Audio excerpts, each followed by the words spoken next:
Bien, agradecemos a todos, nos vamos conectando para estar presentes en la segunda mesa, que va a ser dirigida por el doctor Víctor Madrid Horna. Buenas tardes, Víctor.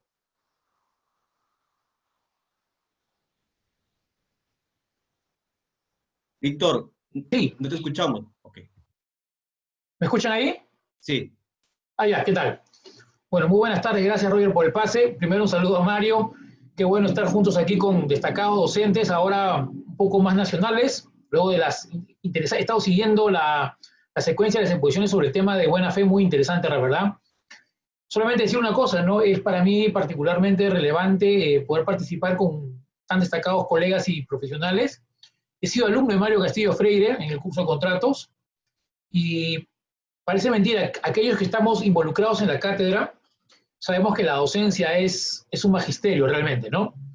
Y 30 años no son pocos, ¿no? 30 años es un tiempo bastante equilatado, que en el caso particular de Mario tenemos que además compulsarlo con su obra, ¿no? Y yo siempre me he preguntado, algún día seguramente Mario me lo va a decir, ¿cómo hace para escribir tanto, tan bien, y no solamente en temas de derecho civil, porque Mario tiene temas de contratos, tiene temas de obligaciones, entra a arbitraje, y si, no, un número de temas en los que he entrado de una manera bastante exhaustiva, ¿no? Entonces, quisiera que nos cuente ahora Mario un poco, en algún momento nos cuente cómo hace para lograrlo, pero su cátedra ha sido muy fructífera y veo que también dentro de las personas que lo han sucedido en la docencia, en muchos cursos, ha dejado, digamos, una siembra importante de catedráticos y de profesionales. Muy bien, en esta mesa estamos con el tiempo, yo sé que el tiempo que tenemos es un tiempo muy corto, aproximadamente a cada expositor le voy a pedir que no se tomen más de 13 minutos, que es lo que me han indicado. Yo solamente voy a hacer una muy breve introducción para darle paso a los demás colegas. Nos acompaña en esta mesa el doctor Alfonso Rebasa, también de la Católica está también Jorge, el gran amigo Jorge, el doctor Roger Vidal, está el doctor Miguel Ramos también, está el doctor Jorge Beltrán, lo estoy viendo ahí también, y bueno, está Alfredo Soria también, amigo y también colega, docente, y bueno, todo esto hace que este panel va a estar muy interesante y me gustaría mucho escucharlos. Bueno, el tema que nos convoca en esta primera intervención de la tarde de este bloque de la mesa 10 es referido a los problemas que ocasiona la atipicidad en la contratación, ¿no? O sea, vamos a hablar un poco de atipicidad. Claro, de hecho vamos a tener que hablar de tipicidad para hablar un poco de atipicidad. Sin embargo, yo solamente quería dejar planteadas algunas cuestiones y de esta manera tratar de hacer mucho más eficiente el tiempo que tenemos en general y tratar de alguna manera de contribuir con la moderación. El Código Civil peruano del año 84, a diferencia de su predecesor, tomó el camino que en ese momento, digamos, era una tendencia en materia de regulación de tipos contractuales, ¿no? Se incluyeron junto a la compraventa y el arrendamiento contratos como el suministro, el mutuo, la donación, hospedaje, depósito, el contrato de locación, que sabemos que tiene una serie de aspectos más, etcétera. Y entonces el Código Civil, digamos, fiel a su tendencia, tuvo un capítulo destinado, como no, a los contratos que el Código llamó nominados, pero sabemos que nos estamos refiriendo fundamentalmente a los contratos que tienen regulación propia, los contratos típicos. Hoy en día, sin embargo, de un tiempo a esta parte, no es poco lo que se ha escrito en relación a lo que se denomina la crisis, obviamente, no del contrato, sino de la positivización y de la regulación. Es decir, estamos experimentando momentos en los que la tecnología, la ciencia, el avance han hecho que las formas contractuales mediante las cuales los privados satisfacen intereses cada vez se hayan vuelto más vertiginosas. O sea, hoy día es imposible poder, digamos, regular o tener en un solo corpus la enorme cantidad o variedad de mecanismos contractuales que las partes utilizan para satisfacer intereses, y menos aún en un contexto en la que la tecnología, sobre todo, las nuevas formas que surgen en diferentes contextos, obligan que las partes obviamente recurran a una autorregulación de intereses cada vez, digamos, menos pegada a tipos contractuales. A partir de toda esta experiencia, que obviamente ha venido de menos a más, se ha venido, digamos, explorando, se ha venido escribiendo mucho sobre si es que en realidad en materia de técnica legislativa, ahora que, por ejemplo, se ha estado revisando el Código 84, deberíamos optar por persistir en la regulación de tipos contractuales como los que tenemos ahorita, o si por el contrario, deberíamos repensar seriamente si es que el Código Civil o los códigos en general deberían desregular los famosos contratos típicos. Este es un problema que lo dejo planteado y que seguramente a lo largo de lo que vamos a conversar vamos a escuchar ideas sobre este particular, pero es un tema que, digamos, está muy vigente y se insiste bastante en relación a la técnica legislativa, en la que si es que efectivamente deberíamos seguir incluyendo contratos típicos en el Código Civil o en otros cuerpos normativos, o si por el contrario deberíamos dejar que los tipos contractuales se vayan distribuyendo a través de las normas especiales por ámbitos, o si por último deberíamos tender a desregular y más bien fortalecer la norma de contratos parte general para que, digamos, no tengamos tanta subregulación. Entonces, este es un tema, digamos, un poco grueso, un poco general, que seguramente está o va a subyacer a los temas que vamos a conversar. Por otro lado, dejando de lado un poquito esto, yendo ya, digamos, a la estructura de los contratos típicos, me refiero a las del Código Civil, sabemos que la tipicidad legal, y seguramente ustedes lo van a explicar mucho mejor que yo, básicamente tiene una función de regular las normas especiales que se van a aplicar a cada tipo contractual de manera que se facilite la contratación y obviamente permita, a partir justamente de una recurrencia social sobre el manejo de determinados contratos, que las partes puedan simple y llanamente reducir o minimizar, digamos, el tiempo que toman en, obviamente, ordenar o estructurar un contrato de los más comunes. Me refiero con las compraventas, los arrendamientos, los suministros, etc. Y entonces la tipicidad juega un rol importante, digamos, en esta mira, en este orden. Más o menos se podría decir que los problemas que nos enfrentan los contratos atípicos, o sea, aquellos que no tienen una regulación propia, independientemente de que tengan o no nomen juris, tendrían a ser fundamentalmente tres, y básicamente podría resumirlo de la siguiente manera. El primer problema es el problema de la calificación.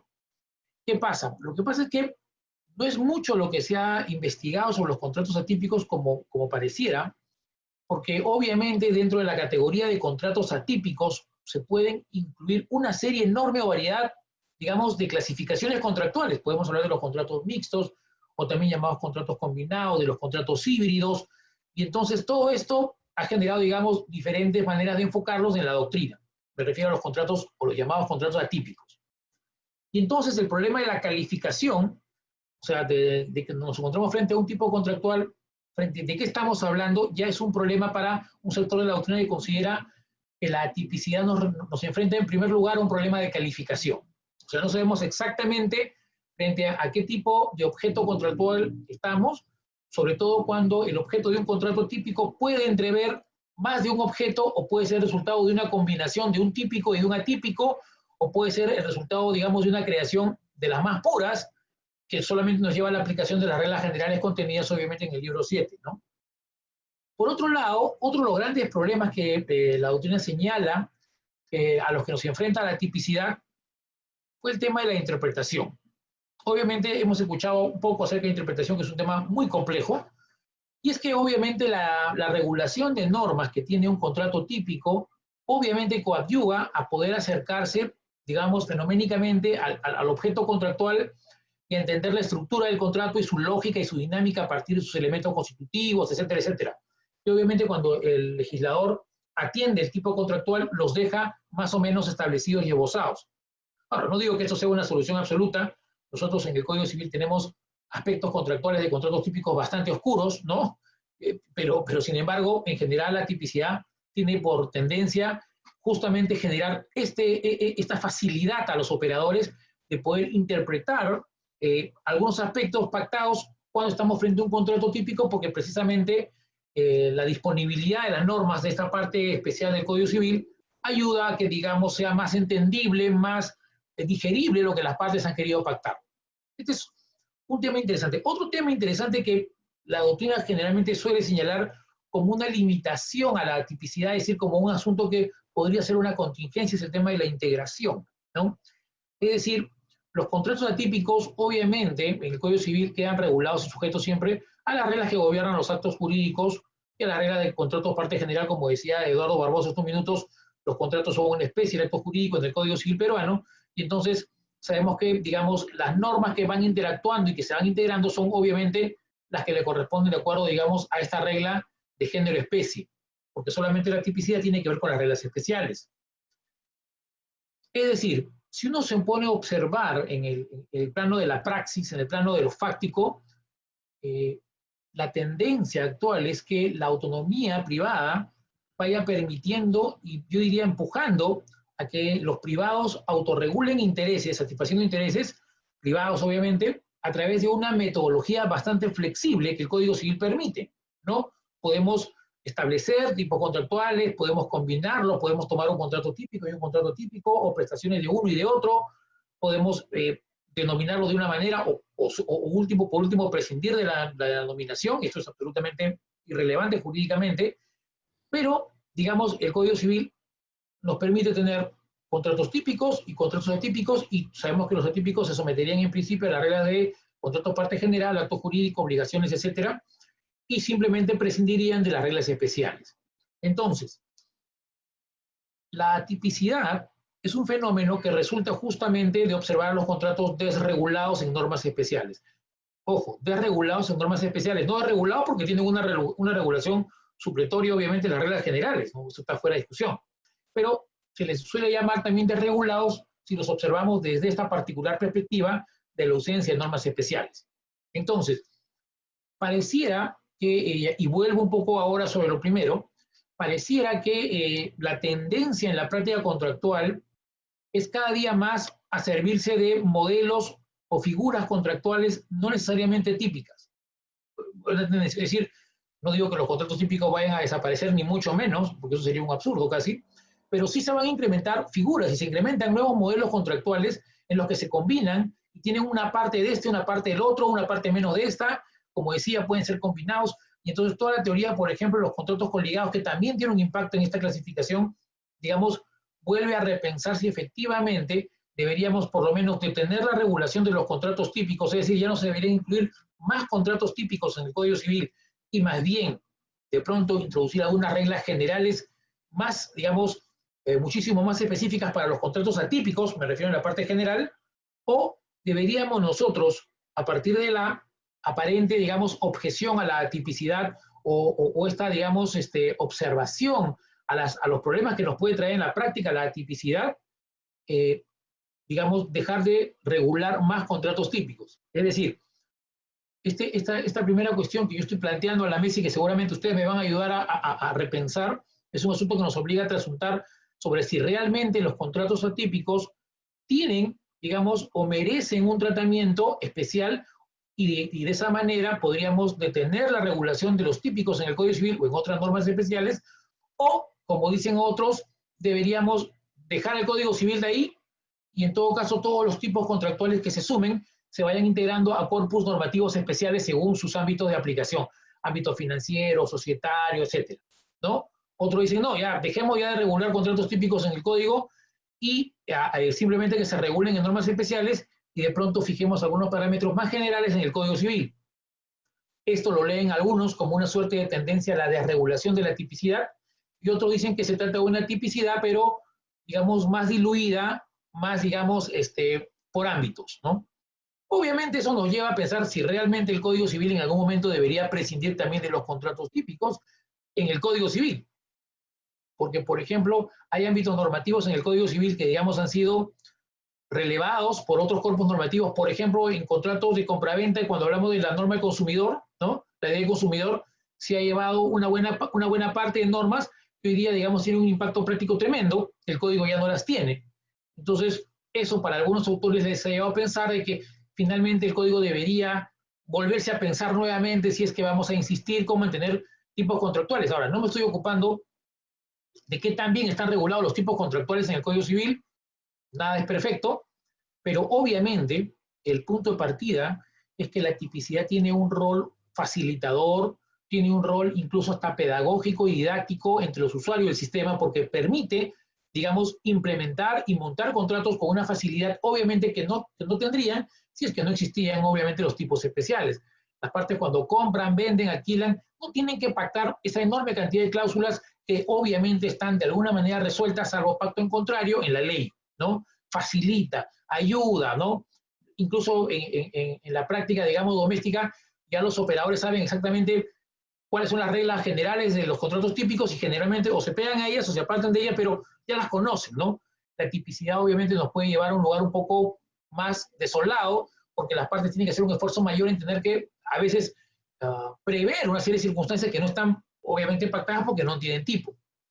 Entonces, a partir, digamos, de estas interrogantes, yo abro la mesa para que, obviamente, bajo esta dinámica, volvamos a pensar, porque los problemas de la tipicidad nos lleva, obviamente, a pensar cuál es el rol que realmente deberían cumplir los contratos típicos en un sistema jurídico, y si es que esta técnica legislativa debería persistir, o si es que en realidad deberíamos repensar una nueva manera de legislar sobre los tipos contractuales en atención a su importancia y su trascendencia, obviamente, en la práctica contractual.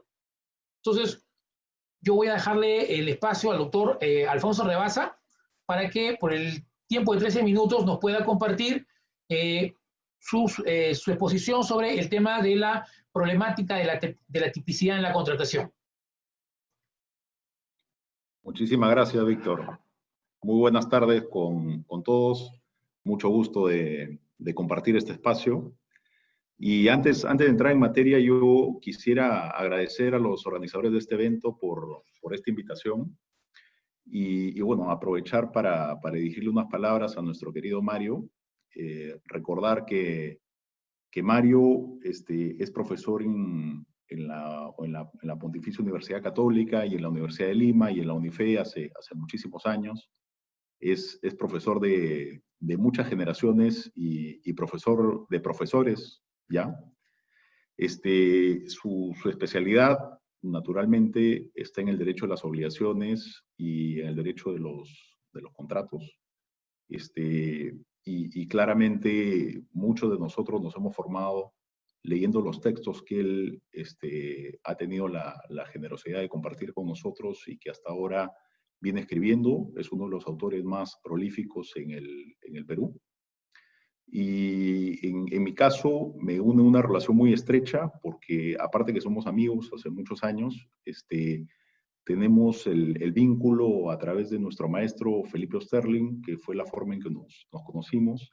Yo fui su alumno también, entonces el vínculo que me une con Mario Castillo es doble, porque fui su alumno y además compartimos la relación amical a través de nuestro maestro común, Osterling. Entonces, para entrar en materia, efectivamente el tema de la tipicidad es un tema de molde, ¿no? Y nosotros los abogados y los juristas, desde que entraron en la estructura de tener que diseñar los contratos, obviamente tenían que establecer sistemas en que las personas iban a relacionarse. Y la forma era analizar y era establecer mecanismos clásicos por los cuales se regiría la contratación entre privados, ¿no? Y es así como el derecho romano fija moldes y establece 4 tipos de contratos básicos, y la diferencia, digamos, la razón principal de estar dentro de estos 4 tipos de contratos era la obligatoriedad, ¿no? Si es que uno se salía un poco de estos contratos, el contrato dejaba de ser exigible. Y de hecho, el derecho en esa época era muy formal, ¿no? Y si es que tú no cumplías con los requisitos de estos contratos, simplemente al momento de reclamarlo, la autoridad no lo reconocía. Entonces, era una razón no menor para que los contratos típicos pesaran y para que las partes se preocuparan de regirse por la tipicidad, ¿no? Obviamente, las relaciones comerciales y la libertad de las partes siempre supera cualquier regulación legal. Y eso es lo que ocurre. Y las relaciones van mucho más allá y inevitablemente estos 4 pilares que trata de establecer el derecho romano se quedan cortos. Inevitablemente empiezan a surgir figuras atípicas que vienen desde variantes de alguno de los tipos, combinaciones entre ellos, figuras analógicas o figuras completamente nuevas, ¿no?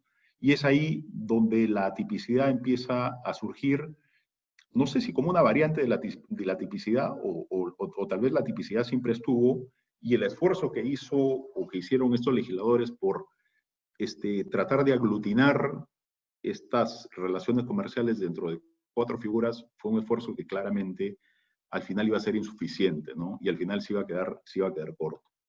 Entonces, a esto sumamos los principios de libertad de contratar y ya los principios, digamos, más liberales que vienen con los nuevos códigos o con la Revolución Francesa, y a partir de eso es que ya la tipicidad se convierte en un fenómeno general, ¿no? Y la regla es, oye, tratemos de fijar en contratos individuales lo que se pueda, porque inevitablemente las relaciones van a seguir tan rápido que al final vamos a tener más contratos atípicos que contratos atípicos, ¿no? Yo he estado revisando justamente para esta reunión, y en realidad el criterio definitivo para la tipicidad es la regulación legal, ¿no? O sea, finalmente, tratar de calificar un contrato como típico tiene su criterio más fuerte en la regulación legal. Y claro, yo no sabría decirle si la tendencia es una tendencia hacia tener una libertad total en cuanto a hacer que los contratos sean atípicos y regirnos por libertad contractual y principios generales, o tratar de tener la mayor cantidad posible de contratos típicos que simplifiquen la libertad contractual. Y yo quería referirme a un fenómeno que ocurre en el año 92, que es el tema que yo veo además, con la promulgación de la Ley General de Minería. En la Ley General de Minería aparecen 2 contratos típicos que tal vez no eran indispensables, pero lo concreto es que se dan, ¿no? Y el primer contrato es la cesión minera. La cesión minera es un contrato típico, está regulado en la Ley General de Minería. Además, existe un registro especial para inscribir las cesiones mineras, y no es otra cosa que una transferencia a favor de un tercero de un derecho que tiene un privado a explotar un recurso natural, que son los recursos naturales que tiene el Estado, y que se los concesiona a favor de un privado, ¿no? Que son las concesiones mineras. Entonces, cuando uno es titular de una concesión minera, lo que hace es, tiene la posibilidad de entregárselo a un tercero y cobrar una contraprestación. Normalmente la contraprestación que uno cobra es un porcentaje de lo que se extrae mediante la explotación de esa concesión. Entonces, ese mecanismo se llama cesión minera, es un contrato que está regulado, perfectamente pudo manejarse a través de un usufructo, perfectamente pudo manejarse a través de un usufructo o a través de un contrato atípico. Pero esto se venía dando hace mucho tiempo, es una figura muy común en una industria muy cercana a un país como el Perú, que es un país eminentemente minero, y el legislador decidió recogerlo y decidió regularlo, y decidió crear un registro especial además, para darle publicidad. Y la razón por la que lo hizo es para dar seguridad a la práctica que se venía dando dentro de este sector. Y desde luego para promover y para mantener esta práctica, porque a la economía y, digamos, a los mecanismos de desarrollo de la industria peruana en el año 92, cuando se produce esta norma, le interesaba que este mecanismo siga funcionando. Entonces, en ese momento, la decisión fue, oye, no demos libertad a la regulación de este tipo de figura, sino más bien regulémoslo y creemos este contrato típico, ¿no? La otra figura que me llama la atención es la compraventa de minerales, ¿no? Nuestros queridos recursos minerales peruanos que exportamos al extranjero y que son, digamos, una base importante para el desarrollo de la economía peruana, nosotros los exportamos a través de una figura que es una figura muy extraña en realidad, porque muchos se hacen bajo ley peruana, sometida a jueces peruanos y jurisdicción peruana, y sería una compraventa de concentrados, una compraventa de minerales, ¿no? Pero en realidad el concepto es un concepto que viene de legislaciones extranjeras y es un concepto de off-take agreement. De hecho, cuando se traduce, nunca se traduce como compraventa de minerales, sino siempre se traduce como off-take agreement. ¿Y qué es un off-take agreement? Un off-take agreement es más parecido a un suministro que a una compraventa. Y claro, ¿en qué consiste? No es necesariamente bien por precio. Obviamente hay entrega de concentrados, que son estos minerales, y obviamente hay pago de una contraprestación. Pero esta entrega del concentrado está asociada a la producción. Es decir, no es una entrega de un bien que existe, es un bien que todavía no existe porque hay que sacarlo de la tierra, hay que producirlo, ¿no? Hay que pasarlo por una planta, o sea, el bien es futuro, hay que producirlo todavía, pero el bien está, digamos, el recurso está, ¿no? Tiene que pasar por un proceso productivo. El vendedor, que es la compañía que se compromete a entregarlo, tiene que realizar una serie de actividades, ¿no? Y el comprador, además, el precio lo fija en función a variables, que son variables internacionales de precio de mineral. Entonces, estas variables se pueden regir por ley peruana, se pueden regir por ley extranjera, pero lo concreto es que todo se ejecuta en el Perú, ¿no? Y esto es un contrato típico, digamos, de hecho son modelos estandarizados, no está regulado, esta es una tipicidad social, no es una tipicidad que está dada por ley, es una tipicidad social, pero digamos, son modelos estándares que más, nadie los cambia. Es un uso y costumbre en la forma de vender concentrados de mineral en el Perú, y se vende y se usa, y digamos, es una práctica muy común en la industria, ¿no? Entonces, digamos, lo que yo veo es que, en general, en el desarrollo de las industrias, la tendencia es a simplificar, ¿no? Y en esta finalidad de simplificar, ya sea mediante reglas de tipicidad social, como el caso de la compraventa de concentrados, donde al final, mediante convenciones, se llega a un modelo tan duro que por más que no haya una ley que diga que tiene que ser así, nadie lo cambia y todos se rigen bajo este modelo, ya sea bajo ley peruana o ley extranjera, o mediante una ley. En el caso de la cesión minera, la tendencia es a tener estructuras que hagan que las operaciones sean estándares.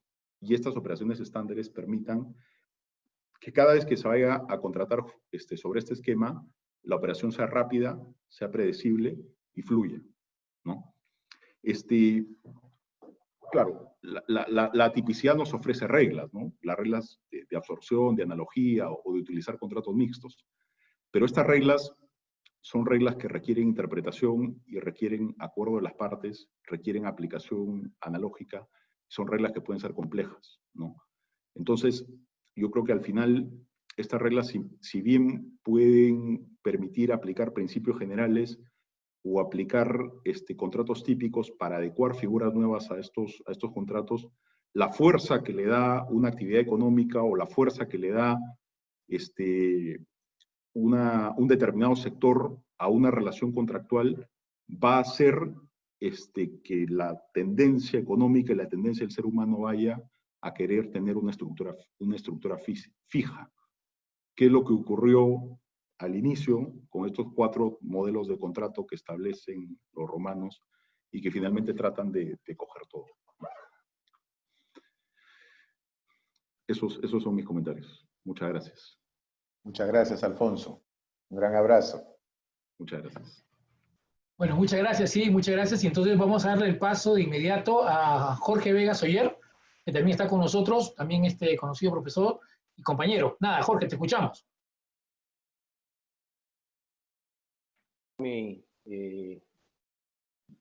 Expresarles el gusto que tengo en participar en este evento de homenaje a Mario, gran amigo y, por supuesto, compañero como abogado, como árbitro de toda la vida.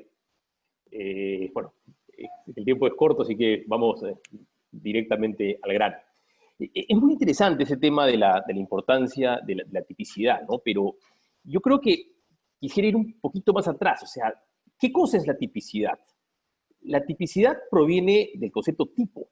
Y el concepto tipo es algo que viene de mucho más atrás del derecho. Es un concepto filosófico. Es un concepto de la filosofía incluso alemán, es algo muy alemán, ¿no? Porque el tipo, para los filósofos alemanes, son aquellas características que hacen que un grupo de especies que pertenecen a un género se distingan entre sí. Se dice que son las características secundarias que hacen que una especie se distinga de otra respecto de un género. Y eso se aplica absolutamente a todo, ¿no? A la biología, a cualquier ciencia natural que nosotros podamos imaginar, y por supuesto en algún momento esto cae en el derecho, ¿no? Entonces, claro, nosotros tenemos un concepto general, que es el contrato. El contrato parte general que tenemos en nuestro Código Civil. Y luego empiezan a aparecer los contratos específicos, que son los contratos típicos porque tienen un tipo. ¿Esto qué significa? Que tienen una serie de características que las distinguen a estas fórmulas contractuales de otras que pueden ser similares. Ahora, ¿por qué se hace esto? ¿Por qué la tipicidad? Porque como muy bien decían Víctor y Alfonso cuando me antecedían, lo que el derecho busca es reducir costos de transacción. Es decir, plantea lo siguiente, dice, bueno, si en una sociedad o en una economía se celebran constantemente contratos donde alguien transfiere una propiedad y a cambio paga un precio, pues a eso le pongo un nombre, que es la compraventa, ¿no? Y además esos contratos normalmente contienen una serie de cláusulas y de dispositivos, y para reducir esa larga negociación, yo establezco en un modelo típico, ¿no? Estas son las reglas de la compraventa. Y de pronto eso mismo ocurre con el caso en el que alguien ceda temporalmente el uso de un bien a cambio de una renta, y se crea el arrendamiento y la prestación de servicios, el suministro, etc.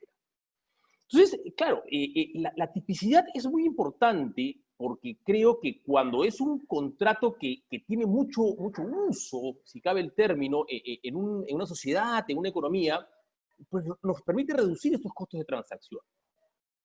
Pero la paradoja viene cuando, ¿qué es lo que sucede cuando se empieza a regular demasiado ese contrato típico? Y ocurren dos cosas. La primera, que también va en línea de lo que mencionaban Víctor y Alfonso, y es cuando el tiempo hace que este contrato que estuvo pensado para décadas o siglos atrás, hoy día se convierte en algo totalmente anacrónico, ¿no?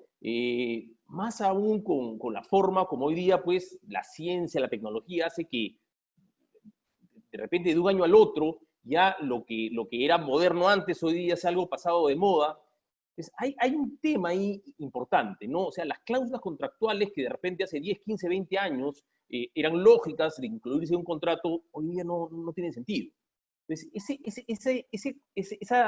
esas disposiciones que se han incluido en la norma que tipifican el contrato terminan siendo algo que más que aportar, complican el contrato. Y la otra, ojo, que no podemos apartar la vista de eso, es que muchas veces hay legisladores que crean contratos desde un escritorio, sin, digamos, como se dice comúnmente, ensuciarse los zapatos, yendo a la calle, como a veces se menciona, para ver cómo es que realmente funciona ese contrato. Y se crean contratos típicos que se apartan totalmente de lo que ocurre en la realidad. Entonces, yo creo que ese es un problema que, digo, paradójicamente ha hecho que la tipicidad, que creo es importante, porque reduce mucho costos de transacción, ha llevado pues a que mucha gente deje de usar los contratos típicos y eso se conviertan en figuras casi de museo, ¿no? Y opten por figuras alternativas y muchas veces creativas. Y me vienen a la mente dos casos. El caso del arrendamiento clásico que conocemos, que debería usarse en todas las operaciones donde hay una cesión de uso a cambio de una renta. Sin embargo, sabemos perfectamente bien, y quienes estamos más en la práctica del día a día, que estos arrendamientos son imposibles de usar en contratos a largo plazo. ¿Por qué? Porque tenemos una norma en el contrato de arrendamiento que establece un plazo máximo de duración de 10 años. Entonces, ¿cuál es la salida? La salida natural es alguien que dice, oye, yo quiero los 10 años como propietario, tú como inquilino, como arrendatario, ¿quieres los 10 años? Sí, lo queremos, pero la norma nos lo impide. ¿Qué hacemos? Pues busquemos un contrato alterno parecido al arrendamiento, que ni siquiera es un contrato típico como tal, pero que me permita irme más allá de los 10 años. Y creamos el famoso contrato, entre comillas, de superficie o el contrato, entre comillas, de usufructo, que en realidad están pensadas en el código peruano, al menos, como derechos reales, ¿no? Pero creativamente, pues, se van, de alguna manera, armando estos contratos de usufructo y superficie. Y es curioso que hoy día las grandes operaciones o los negocios donde debería ser involucrado el arrendamiento con toda su regulación típica que está en el Código Civil, esas operaciones no utilizan el arrendamiento como vehículo para ceder el bien, sea este mueble o inmueble, y a cambio pagar una renta, sino que se utilizan o el usufructo o la superficie. Otro caso que tenemos es, aun cuando técnicamente no sea un contrato típico, es el caso de la hipoteca. La hipoteca, que duda cabe, es una garantía real que es accesoria a un contrato principal, normalmente un contrato de mutuo, un contrato donde hay de por medio un financiamiento. Pero finalmente esta hipoteca es un contrato, ¿correcto? Pero tiene un problema. Bueno, dependiendo de cómo lo veamos, desde mi punto de vista tiene un problema. Y es que contiene esta prohibición del pacto comisorio.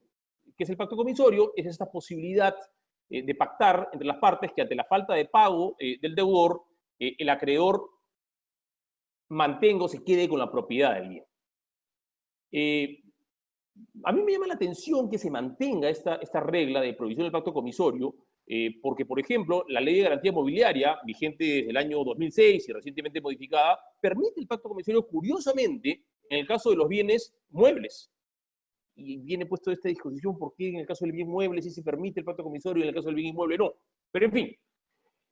Pero, ¿a qué lleva esto? A lo que lleva esto es a que las partes también digan, oye, yo no voy, pues, ante el supuesto de incumplimiento, a embarcarme en un larguísimo proceso de ejecución judicial donde van a ocurrir muchas cosas, ¿no? Pero la primera de ellas es que normalmente el bien va a sufrir una depreciación y obviamente todo el tiempo que esto va a demorar va a generar un desincentivo para que yo preste una tasa de interés adecuada. Entonces, las partes obviamente buscan figuras alternas. Una ha sido en algún momento la figura del pacto de retroventa. Pero sabemos que el pacto de retroventa no ha tenido una utilidad práctica. ¿Por qué? Porque la retroventa justamente tiene unos candados especiales que, en nuestro Código Civil, que son que el precio a pagar por la retroventa no puede ser superior al precio al que se vendió el bien, ¿no? Entonces no hay un incentivo de financiamiento. Y por otro lado es que el plazo para ejercer la opción en la retroventa es muy corto, entonces no incentiva financiamientos a largo plazo.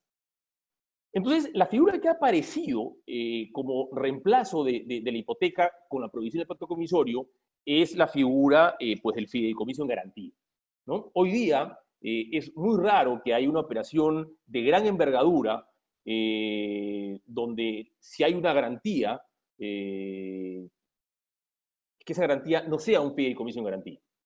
Cuando lo que debería pasar es que utilicemos la figura normal, la típica, por normal de alguna manera, que es la hipoteca. Sin embargo, esta complejidad que hay en la ejecución de la garantía y en la prohibición del pacto comisorio hace que la gente utilice el fideicomiso en garantía. ¿Cuál es el problema? El problema es que, como todos sabemos, el fideicomiso en garantía tiene una regulación bastante estricta en nuestro medio y al margen de eso, el fideicomiso en garantía, como en general los fideicomisos, tienen un costo que cobra el fiduciario, que es un costo muy alto, lo cual hace que muchas veces no sea atractiva o en todo caso no sea rentable para la operación. Entonces, estos son, creo que, dos ejemplos que grafican cómo es que cuando se tipifica un contrato pero se regula sin actualizarse o ayornarse, como se dice, a los tiempos. Estos contratos empiezan a convertirse en una especie de figuras teóricas que cada vez se utilizan menos. Y nuevamente digo, la paradoja es que el arrendamiento, que es la figura por excelencia, donde se cede un bien a cambio de una renta, cada vez se menos. Y se utilizan cosas extrañas como el usufructo y la superficie, ¿no? O también que tengamos regulaciones donde muchas veces el legislador no ha aterrizado, no ha visto en la práctica cómo funciona esa figura y establece pues una serie de mecanismos y de normas y regulaciones que hacen que la figura se convierta en poco atractiva, lo cual hace que, obviamente, la gente, los operadores económicos y los operadores jurídicos busquen inmediatamente figuras alternas, ¿no? El caso de la hipoteca, o sea, es muy difícil hoy día encontrar una gran operación donde la garantía sea solamente una hipoteca o una garantía mobiliaria. Normalmente lo que se solicita es algún tipo de fideicomiso sofisticado en garantía, lo cual, repito, no es malo. O sea, no digo que el fideicomiso sea malo. Lo que ocurre es que muchas veces es caro y es inaccesible para algunos operadores económicos.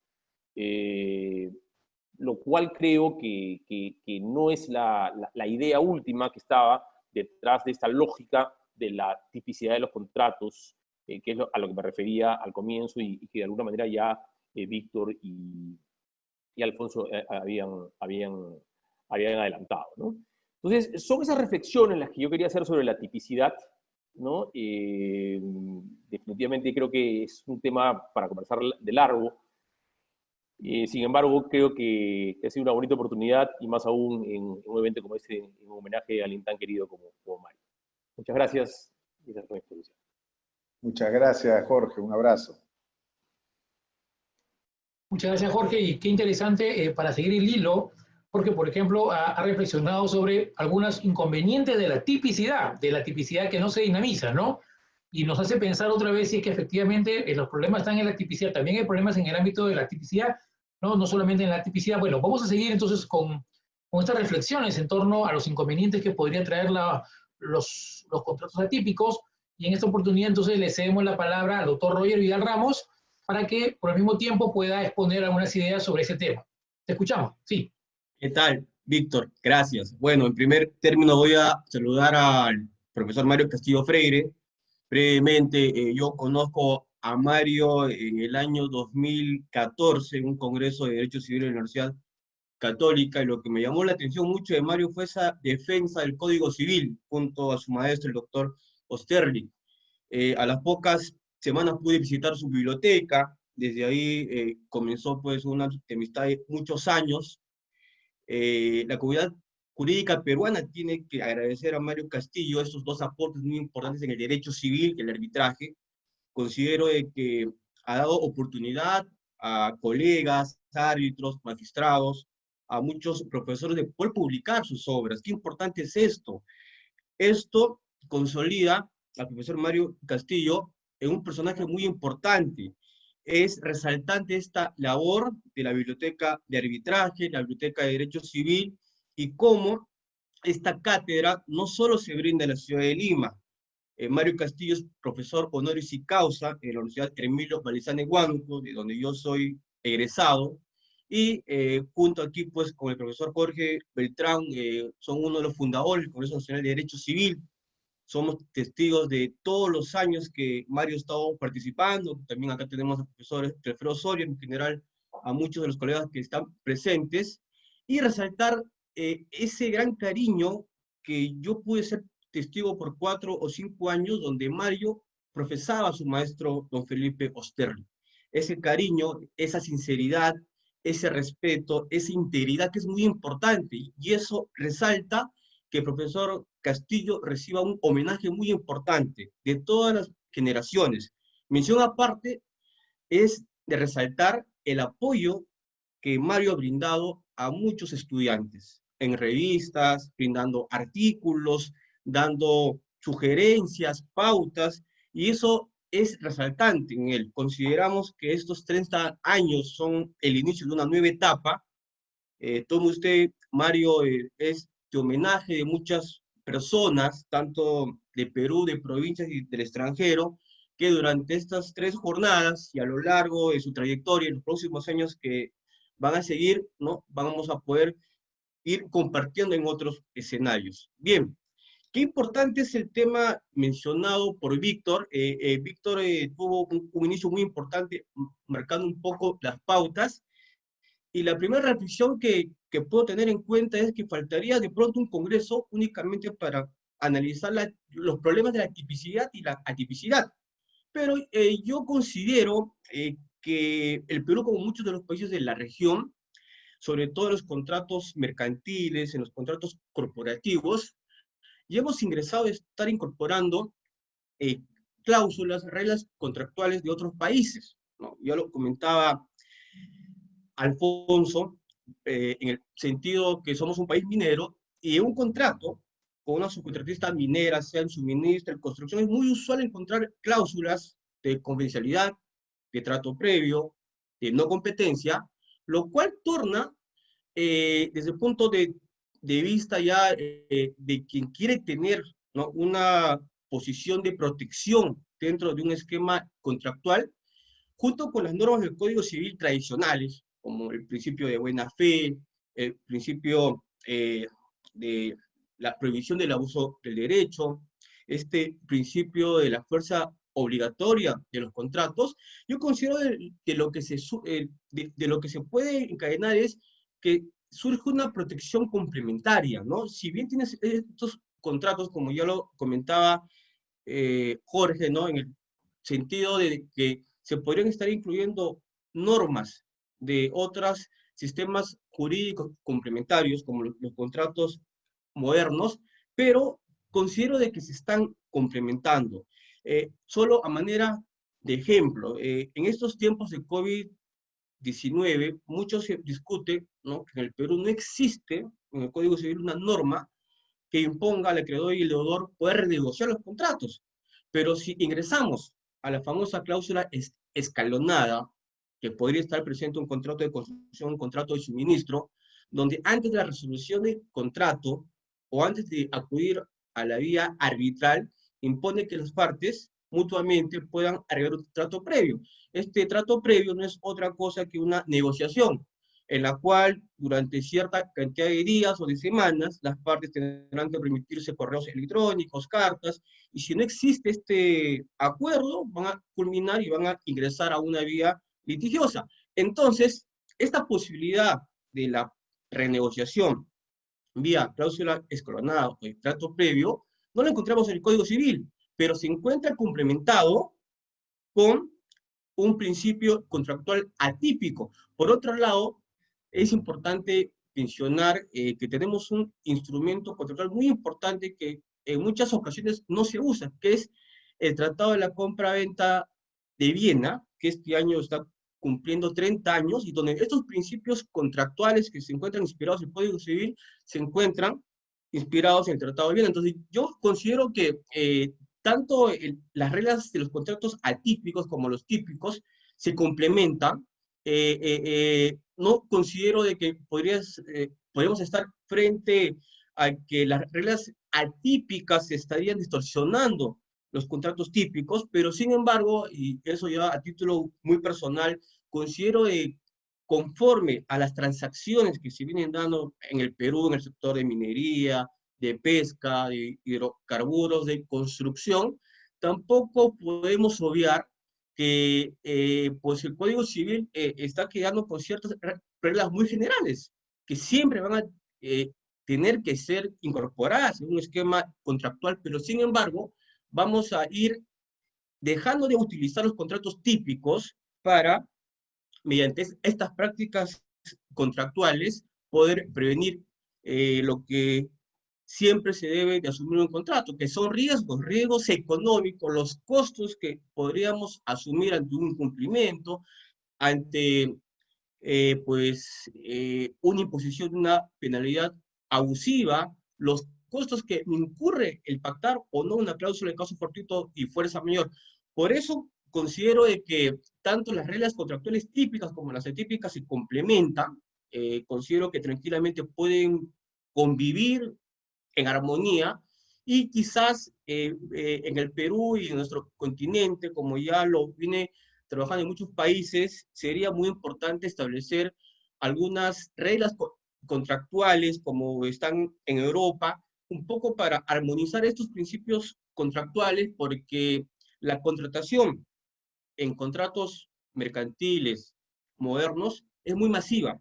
Y en el Perú ya se tienen estos tipos de contratos que van cada vez incorporando reglas contractuales como los llamados compliance, que pueden ingresar en temas tributarios, ambientales, marcarios, y estos contratos están dotados, ¿no?, de importantes aportes de otros países que ya forman parte de un esquema contractual. O el hecho de que, no, que se obvie y que no se entienda de que la contratación privada, sobre todo en sectores financieros y de minería, hace muchos años que ya se encuentran bajo estos contratos atípicos.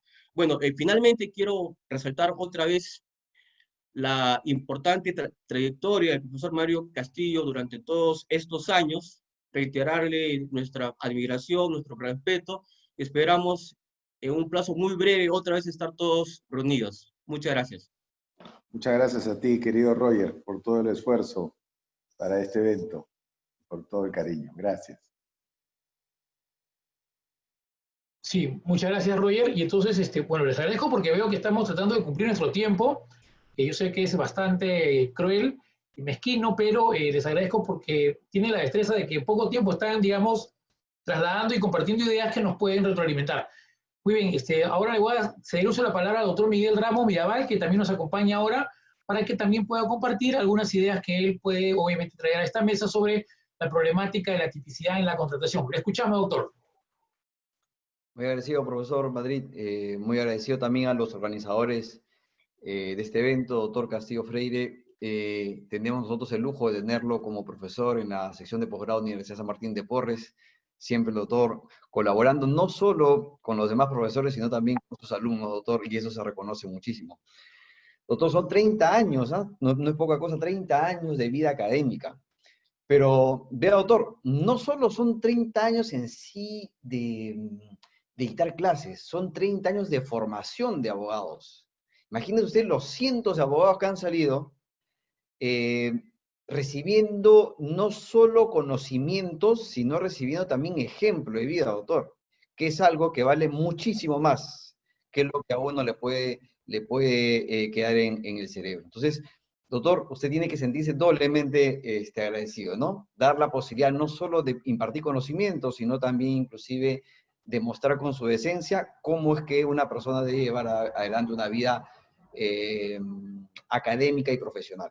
Y por ello, doctor, felicitaciones, que sean todavía 30 años más. Dios quiera, doctor, que de acá a 30 años tengamos un evento posiblemente ya virtual, cibernético, en el cual podamos todos juntarnos.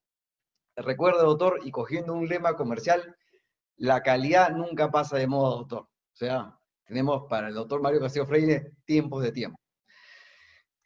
Voy a tratar de ser bastante, respetar el tiempo que se me ha conseguido para esta exposición, trasladando y pretendiendo dar algunas ideas sobre el tema, ¿no? Cuando revisamos el Código Civil en el artículo 1353, encontramos pues que hay un mandato de la norma para que los contratos se sujeten a las normas contenidas en la sección primera del libro 7º del Código Civil. Y el código nos dice pues que todo contrato privado se somete a estas normas, no puede escapar ninguno. A partir de ello, ni los contratos, el código hace referencia a los innominados, pero preferimos hablar de los contratos típicos o atípicos, se pueden escapar de lo que indica la ley. Entonces, una primera pregunta que tendríamos que hacer es, ¿cómo es que surge este contrato atípico?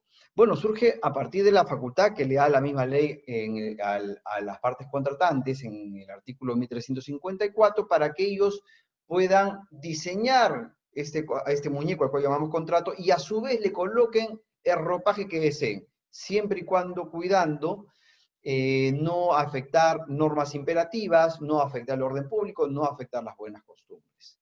Preguntaba el profesor Madrid, oiga, pero ¿sería bueno eso, permitirlo?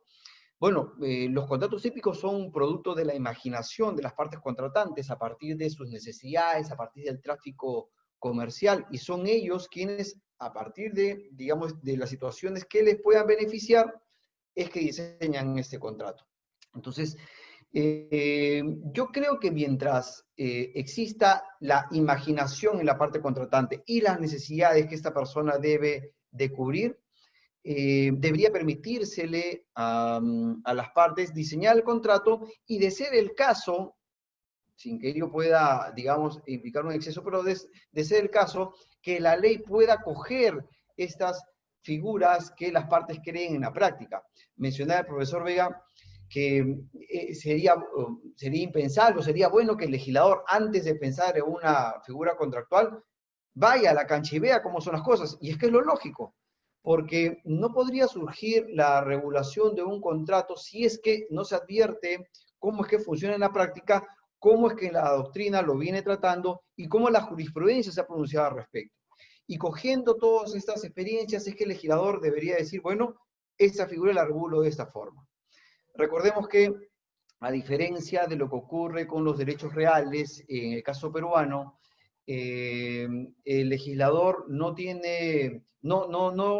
adopta el criterio de números clausos para los contratos. Le da la posibilidad de que las partes contraten en la forma que prefieran, vuelvo a repetir, respetando las normas imperativas y aquellas que limitan la afectación al orden público o las buenas costumbres.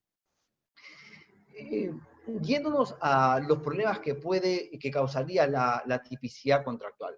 Yo creo que el problema estaría en la ausencia o resolver los conflictos que surjan a partir de la interpretación y la ejecución de los contratos, ¿no? Porque no tendríamos una norma expresa. Y intentábamos buscar, pues, algunos criterios que nos permitan ayudar a superar este inconveniente.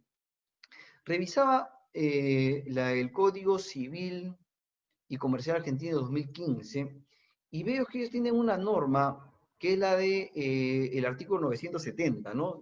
Me permito leerla. Dice: contratos nominados e innominados. Los contratos son innominados e innominados según la ley los regule especialmente o no.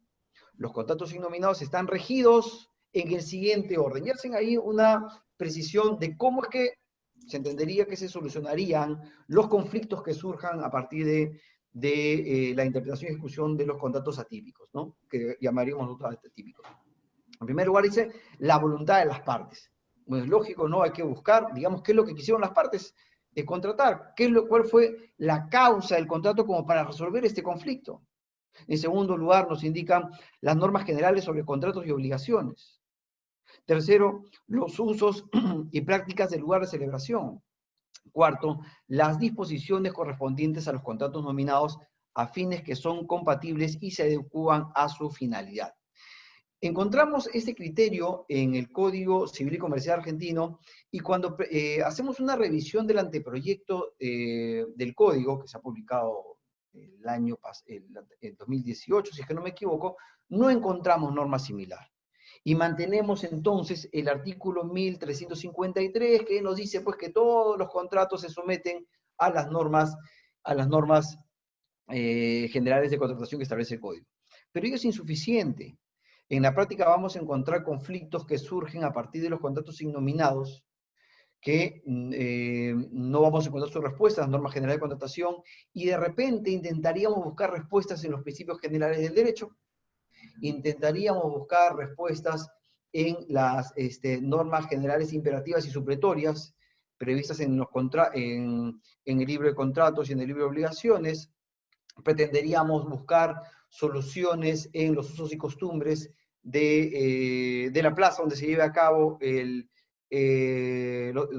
donde se presten los efectos del contrato, pero todas estas son suposiciones porque no tenemos una norma como la que indica el Código Civil y Comercial Argentino. Entonces, esto nos obliga pues a replantear, y volviendo a la pregunta que nos formulaba el doctor Madrid, ¿qué hacemos para superar los inconvenientes que surjan a partir de los contratos atípicos? ¿Conviene positivizar los contratos?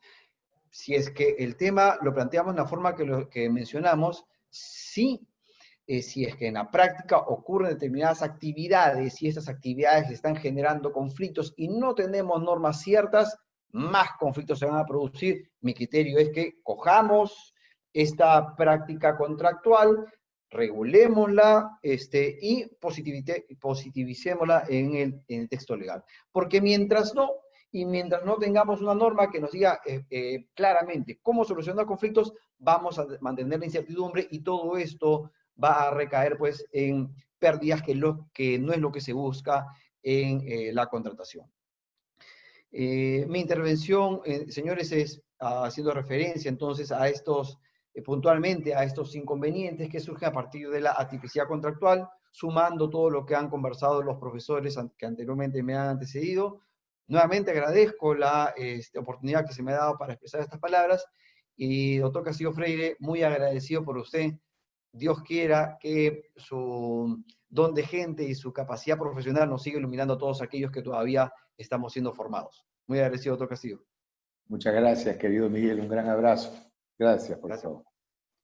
Muchas gracias, doctor Miguel. De verdad que interesante la reflexión.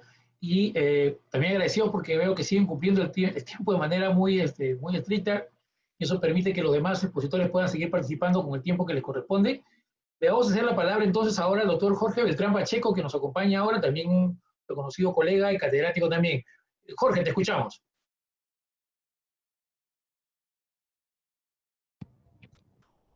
Muchas gracias, mi estimado Víctor. Muy buenas noches con cada uno de ustedes. Mario, mi estimado gran amigo, estoy aquí un poco tardío en la invitación de lo que concierne a tu homenaje, pero tú sabías que tenía que estar presente sí o sí, por el cariño que te tengo y por los años que nos conocemos. No sé si recordarás, pero yo empecé a enseñar en la Universidad Católica un agosto de 1998, o sea, hace 22 años, y a la primera persona que conocí cuando ya estaba en la cátedra titular fue a mi estimado Mario, porque estábamos en la cátedra de contratos típicos, y nos tocaba revisar el sílabo y los contenidos con Mario. La diferencia entre un maestro que estaba en la universidad tantos años y un Nobel profesor que empezaba a los 21 años, o 22, si mal no me equivoco, a enseñar en la Pontificia Universidad Católica del Perú y fue acogido con gran cariño. Pero hay una cosa con Mario que nos caracteriza y es que unimos el teatro y en la docencia al momento de las exposiciones.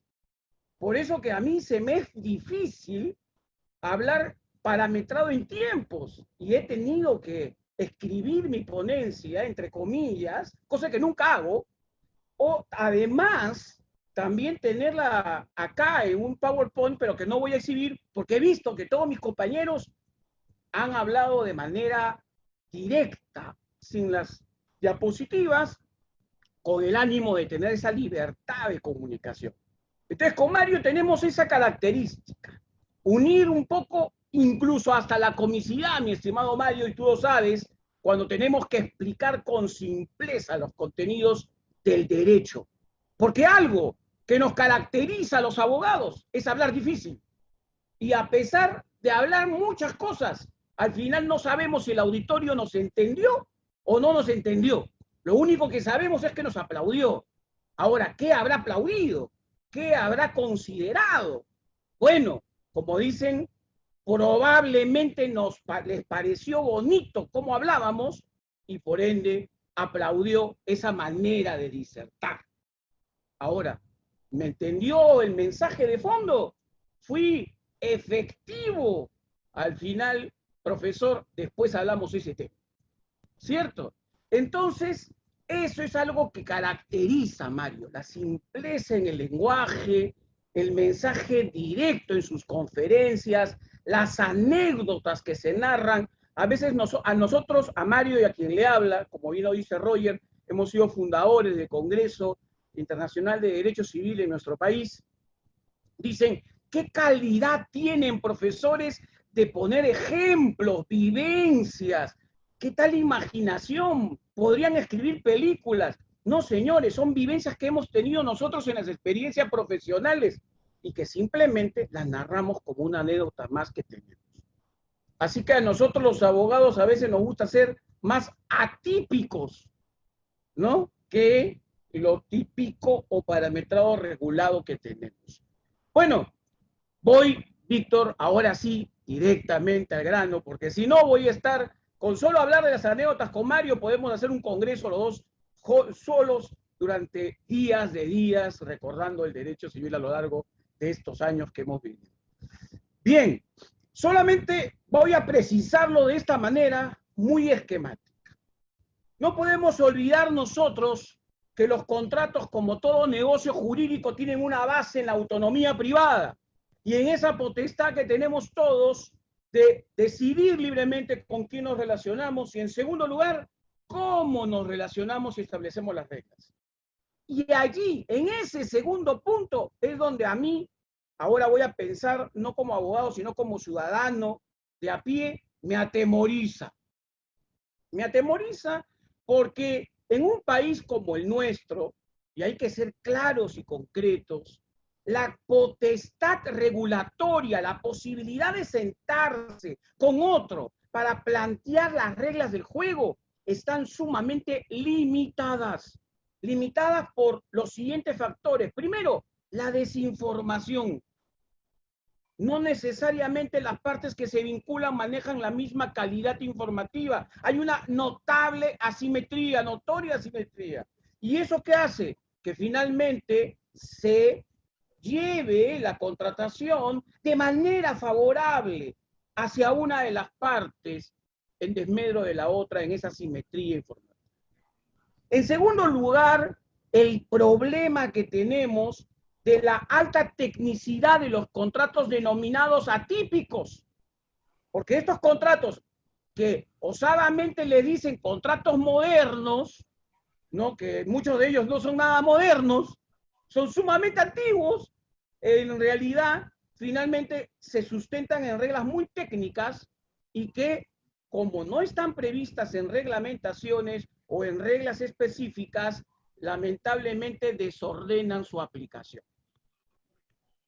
Es anecdótico, y lo comparto acá con mis estimados amigos juristas extranjeros también que nos acompañan, a quien los conozco a muchos de ellos por el Congreso Internacional de Derecho Civil. Es anecdótico que el contrato de arrendamiento financiero date del año 1984 e incluso antes de la entrada en vigencia de nuestro Código Civil y que recién ha sido modificado en tiempos de pandemia. Se acordaron del arrendamiento financiero en tiempos de pandemia con el decreto 013-2020 para precisar algunos alcances y favorecerlo en este tiempo que lamentablemente estamos viviendo. Punto 2. Lo primero es mi preocupación respecto de esta tecnicidad de los contratos atípicos y esta posibilidad de negociación que tienen las partes. Punto 2. La buena fe y los criterios interpretativos y los criterios para poder resolver los conflictos que se suscitan en torno a estos contratos. Como bien lo decía la mesa anterior y que estaba muy interesante, hoy la buena fe está pasando por todo una suerte de reingeniería. El criterio normativo general de la buena fe, así le denomino yo, y creo que varios también que lo están analizando últimamente, se está sirviendo como nexo entre el derecho civil y el derecho constitucional. Y se está viendo el criterio normativo de la buena fe como uno que permita la realización de los derechos fundamentales de los involucrados en la contratación. ¿Y cuál es el tema? El tema es que si no tenemos parámetros, podemos generar una serie de desórdenes en su lectura. Hoy el Tribunal Constitucional peruano incluso está viendo aspectos de la buena fe en temas de derechos reales. Hace poco sacó una resolución y si no hay parámetros claros, deja esto al libre campo de la interpretación, que no está mal, si es que esa interpretación fuese sumativa. Lamentablemente, las interpretaciones en nuestro país son muchas de ellas contradictorias entre sí. Entonces, cada quien quiere caminar por su ruta y al final el desorden y el caos va a primar. Y eso, mis estimados doctores, ha sucedido, por ejemplo, con el arrendamiento financiero. En el arrendamiento financiero hay un artículo, si más no me equivoco, el artículo 6 o el 13, creo que es el 6, que establece que la responsabilidad por daños a terceros lo asume el arrendatario. ¿Y qué pasa? Que en nuestro país muchos automóviles son objeto de contratos de arrendamiento financiero y han existido muchos accidentes de tránsito en el uso de esos vehículos. Y las normas de tránsito en el Perú, la Ley de Transporte y Tránsito Terrestre en Perú, establece que la responsabilidad es del propietario de la unidad, solidariamente con el chofer y además con una empresa que podría estar relacionada con ese contrato de transporte. Entonces, el propietario normalmente en los arrendamientos financieros, ¿quién es? Es el arrendador, no el arrendatario. Entonces surge la polémica en la Corte Suprema de Justicia Nacional de quién es entonces el que tiene que responder. Y la norma especial, esa es la idea, ¿no? La norma especial dice que es el arrendatario, pero la norma especial de tránsito, en accidentes, en esta temática que es bastante preocupante, lo establece que es el arrendador. Eso me ha llevado a mí, y esto, como les dije, las experiencias que nosotros decimos en nuestras conferencias son parte de la investigación y parte de lo vivido. Esto me ha llevado a mí a escribir en varias oportunidades respecto de la responsabilidad de los bancos. Porque los bancos son los primeros que dicen, no, yo no voy a responder, porque como soy el arrendador, yo no tengo por qué responder porque la norma dice arrendatario. Entonces, ¿qué es necesario en estos casos? Me parece importante que sí deban existir parámetros normativos generales para todos los contratos, incluyendo la dinámica de los contratos especialmente técnicos. Así les voy a poner. Contratos de especial tecnicidad, que vendrían a ser los contratos que muchos denominamos modernos y que tienen esa tecnicidad producto que se manejan en ambientes fuera de lo cotidiano. Así como se regula la responsabilidad de los profesionales y de los técnicos, de la misma manera yo creo que puede decirse que hay contratos de especial tecnicidad. ¿Y saben quién regula en nuestro país esos contratos muchas veces? Las reglas administrativas propias del Código de Protección y Defensa del Consumidor, donde regulan contratos financieros, entre otros. Contratos que yacen en espacios que nosotros los civilistas hemos ido perdiendo a lo largo del tiempo. Entonces, es momento de pensar y analizar qué es lo útil. Pero aquí ya voy terminando mis intervenciones, porque como les digo, si es que nos dejan hablar, especialmente a Mario, a quien le habla, podemos extendernos en el tiempo. Entonces, algo que es importante, fundamental, es que si nosotros pretendemos objetivizar las reglas de los contratos, que normalmente, y aquí entro a este punto, estos contratos denominados, entre comillas, modernos o especialmente técnicos, han sido contratos traídos del derecho comercial, donde el imperio es el uso, más que la regla. ¿Y por qué? Porque como son técnicos y como quieren las cosas mucho más sencillas y el expertise les da ese punto de partida, se hacen especialmente basados en la costumbre. Pero ¿cuál es el problema? Que en el Perú, y creo que también en Latinoamérica entera, estos contratos se han, entre comillas, vulgarizado. Es decir, ahora los usan quienes no son técnicos. Existe el arrendamiento financiero para comprarse una casa. Existe el arrendamiento financiero para comprarte un carro, que normalmente utilizábamos la compraventa. Entonces se ha vulgarizado. ¿Esto qué quiere decir? Que es necesario que esas reglas sean claras. Punto final de mi intervención diciendo las dos ideas. La primera, que si vamos a regularlo, tiene que ser reglas claras y que no merezcan interpretación de la interpretación de la interpretación. Por ende, deben ser normas eficientes, que reduzcan los costos que implica su aplicación. Efectivas, que sean normas que se cumplan, pero con un lenguaje entendible, que sean comprensibles por el común. Y eficaces, que cumplan sus objetivos. Finalmente, mi estimado amigo Mario, ya casi sin voz, porque a veces cuando me emociono se me va la voz, ¿no? Quiero terminar mi intervención con un pasaje bíblico. Algunos dicen que cuando hablo ya parezco pastor, ¿no? Con un pasaje bíblico que es algo que quería decirte hace mucho tiempo, porque se han pasado momentos distintos, buenos y difíciles, y obviamente hay que decir las cosas como son. Dice, los que confían en el Señor renovarán sus fuerzas, volarán como las águilas, correrán y no se fatigarán, caminarán y no se cansarán. Es Isaías 40, versículo 31. Mi estimado Mario, no te canses nunca de seguir caminando por el país.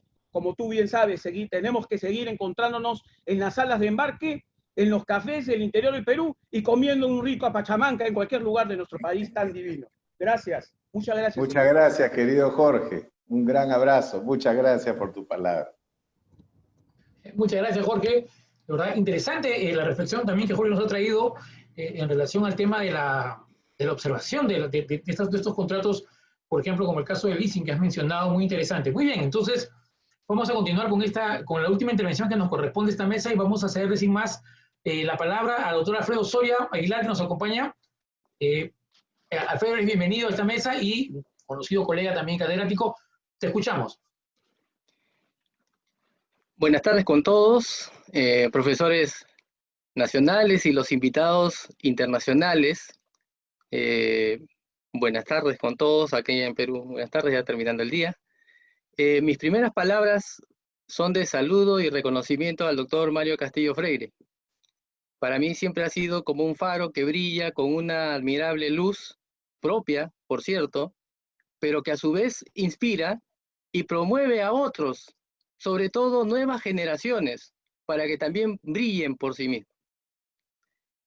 Creo que es una gran influencia en nuestro país desde el punto de vista jurídico, porque no solamente brilla por él mismo, sino que motiva a otros y les da inclusive cabida y espacio en sus publicaciones para que puedan crecer también, ¿no? Es algo que yo verdaderamente destaco del profesor Mario Castillo, porque ha formado o ha influido en nuevas generaciones y les ha dado un espacio propio, ¿no? Entonces, felicitaciones, doctor, por su exitosa trayectoria profesional como gran maestro, como docente universitario y por su prolífica actividad de investigación. De verdad que lo felicito, espero que sean muchísimos años más y muchas bendiciones para usted. Voy a empezar entonces con el tema que se me encargó. Hablando del tema de atipicidad, se han mencionado bastantes aspectos muy interesantes por mis colegas que me precedieron, y he tomado nota de algunos aspectos que voy a comentar, ¿no? En primer lugar, y es una posición particular, no necesariamente tiene que ser compartida por mis colegas. Creo que no se puede regular absolutamente todos los contratos. Es imposible, porque la diversidad que existe en el ámbito negocial es tan grande e infinito que sería una tarea inacabable. En primer lugar, poder tipificar y regular absolutamente todos los contratos y regularlos en buena forma. Son dos gran retos que difícilmente se podría hacer. Por eso la regulación debe dedicarse única e exclusivamente a aquellos contratos que tienen una conformación determinada. O en todo caso, una práctica recurrente. La regla debe ir hacia donde las partes usualmente van a querer que vaya esa regla, ¿no? Entonces, no creo que sea necesario establecer reglas para todos los contratos. El tema de la tipicidad existe, y es más, la mayoría de contratos que existen son atípicos, porque el legislador ha podido regular algunas figuras contractuales. La mayoría de figuras contractuales no están tipificadas, con lo cual que este tema no es un tema más, es un tema muy, pero muy importante y poco desarrollado por nuestra doctrina, ¿no? Entonces, si bien es cierto en otras legislaciones como en la Argentina, hay una secuencia en la aplicación de reglas a los contratos atípicos, hay una norma específica que lo dice, y en nuestro país no existe, no es necesario tampoco que exista una norma especial, porque las propias reglas de nuestro Código Civil admiten una secuencia en la aplicación normativa también para los contratos atípicos. Y me explico. En nuestro país, el Código Civil admite que en primer lugar debe aplicarse lo pactado. Eso en virtud de lo establecido en el artículo 361 del Código Civil, que establece que los contratos son obligatorios en cuanto se haya expresado en ellos, y en lo señalado en el artículo 1356 del Código Civil, que señala que las reglas legales, las normas, son aplicables solamente de manera supletoria a la voluntad de las partes. ¿Qué está diciendo nuestro legislador con eso? Autorregúlate y lo que tú pactes, eso es lo que prima. Eso es lo que rige. Cuando tenemos un vacío en nuestro contrato, ahí recién vamos a tratar de buscar otras reglas que cumplan con suplir ese vacío que las propias partes han dejado. ¿Cuáles son esas otras reglas? Porque a veces se piensa también que un contrato atípico no tiene reglas, y eso es también falso. El contrato atípico tiene más reglas, inclusive aplicables, que un contrato típico. No tiene reglas legales específicas, sí, pero tiene otras reglas que son aplicables, como por ejemplo las prácticas comerciales denominadas tipicidad social, o los usos y costumbres en el ámbito del comercio. Son unas reglas que resultan aplicables a los contratos atípicos. Las reglas generales de contratos y obligaciones también son reglas que resultan aplicables a los contratos atípicos. ¿Cuál de estas dos reglas debería aplicar primero y cuál después? Nuestro Código Civil también nos da una respuesta sobre ese tema. El artículo 1353 nos dice que todos los contratos, cualquiera sea, inclusive los innominados, y ahí se refiere a los contratos atípicos, se regulan por las disposiciones contenidas en esta sección. Nos está diciendo que se regula por las normas de contratos parte general y se entiende también de obligaciones.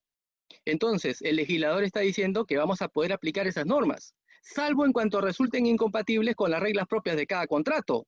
Señala como una salvedad del propio 1353. Entonces, si un contrato atípico tiene reglas sociales, que es reconocido en la doctrina con el nombre de tipicidad social, esas son sus reglas. Y en la medida que la regla social sea incompatible con la regla legal, entonces debemos privilegiar la regla social. En conclusión, ¿qué nos quiere decir esta secuencia? En primer lugar, vamos a aplicar lo pactado por el 361 y 356. En segundo lugar, vamos a aplicar las reglas sociales, llamadas también tipicidad social. Y en tercer lugar, las reglas generales de contratos de obligaciones. No porque lo diga la doctrina o porque lo diga yo, lo dice el Código Civil. Estamos aplicando normas vigentes en nuestro Código Civil, no necesitamos una norma especial que nos diga esta secuencia. El propio legislador, en diferentes artículos, nos está dando la pauta de cómo debemos interpretar esta situación. Pero lo que ocurre usualmente es que después de haber verificado en lo pactado y no encontramos una solución al problema, vemos de repente en las reglas sociales, y la pregunta es, ¿dónde están esas reglas sociales? Son las prácticas de comercio. Ocurren en la realidad.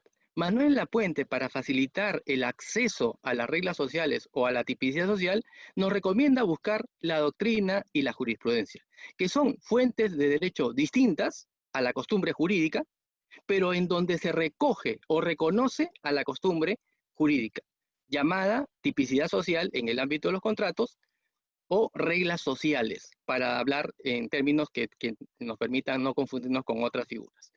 Entonces, ¿podemos aplicar ese tipo de reglas a nuestro contrato? Sí. Es difícil encontrar reglas sociales, sin duda, pero existen. ¿Y cuándo existe una regla social? Cuando hay una práctica reiterada y uniforme que ha generado en una colectividad una conciencia de obligatoriedad de que eso es la regla. Por ejemplo, que un contrato de franquicia siempre debe incorporar la transferencia del conocimiento o la posibilidad del uso de los signos distintivos. Para hablar de un contrato de franquicia no tiene una regla legal, pero sabemos que no hay contrato de franquicia si es que no se otorgan los signos distintivos, o si es que no se dice el cómo se hace a la contraparte, que es el franquiciado. ¿Dónde está esa regla? ¿Nosotros la consideramos de manera obligatoria, vinculante? Sí, porque vivimos en una colectividad en la que se entiende que el contrato de franquicia o de franchising debe incorporar eso necesariamente. Lo consideramos como algo ineludible, que eso es así, no porque lo diga una norma, sino porque lo dice la práctica comercial y eso es obligatorio. Entonces, aquí hay una regla social, y esa regla social prima respecto de lo que pudiera decir una regla legal. Decíamos, por lo señalado en el artículo 1353. ¿Qué ocurre usualmente? Lo que ocurre usualmente es que hemos verificado lo pactado, no hay una solución, hemos verificado las reglas sociales, en la doctrina, en la jurisprudencia, en la práctica comercial, no encontramos una respuesta, vamos a ir a las reglas generales de contratos de obligaciones en aplicación del artículo 1353, ¿y qué vamos a encontrar? Puede ser que encontremos que sigue habiendo el vacío, no lo podemos cubrir. ¿Qué hacemos? No podemos lanzar una moneda, no podemos tomar un criterio arbitrario. En este caso, la doctrina, y me refiero a Francesco Messineo y otros autores que siguen su línea, nos dice que podemos recurrir a reglas de contratos afines, a reglas de contratos diferentes que pueden darnos un auxilio normativo para solucionar los problemas que nos trae el contrato atípico. ¿Podemos hacerlo? Sí. La doctrina también es una fuente del derecho y resulta aplicable a los contratos atípicos. Y esta doctrina nos dice que se puede dar solución a los contratos atípicos a través de tres teorías. La teoría de la absorción, la teoría de la combinación y de la aplicación analógica. Es algo complejo la aplicación de cada una de estas teorías, pero ya el tiempo ha terminado y no quiero abusar de la confianza que me han brindado y el privilegio de poder haber estado aquí en este homenaje al profesor Mario Castillo. Muchas gracias.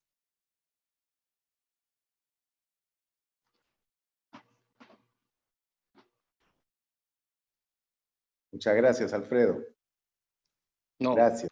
Un abrazo. Muy bien, muchas gracias a todos los participantes de este panel. En realidad creo que han enriquecido muchísimo este intercambio de ideas sobre la tipicidad y sus problemas, la interpretación, la integración, los problemas de la tipicidad también, y es una manera de pensar en general acerca de un tema tan interesante de la parte especial de contratos. Muy bien, con todo esto damos por culminada la participación de esta mesa número 10 sobre la problemática de la tipicidad, agradeciendo a los señores organizadores y obviamente a nombre de todos también a Mario por darnos la oportunidad otra vez más de poder expresarnos, de poder intercambiar ideas, porque como bien han dicho muchos de los que obviamente han participado, no solamente se trata de una trayectoria, Mario, sino de la posibilidad que nos has dado a muchos de ellos, obviamente me pongo en primer lugar, de poder desarrollar una labor académica, una labor docente, en la que tú apuestas por mucha gente que finalmente simplemente sigue tus pasos. Muchas gracias por eso y muchas gracias a todos los señores que han participado y los colegas también. Buenas noches. Muchas gracias, querido Víctor. Gracias.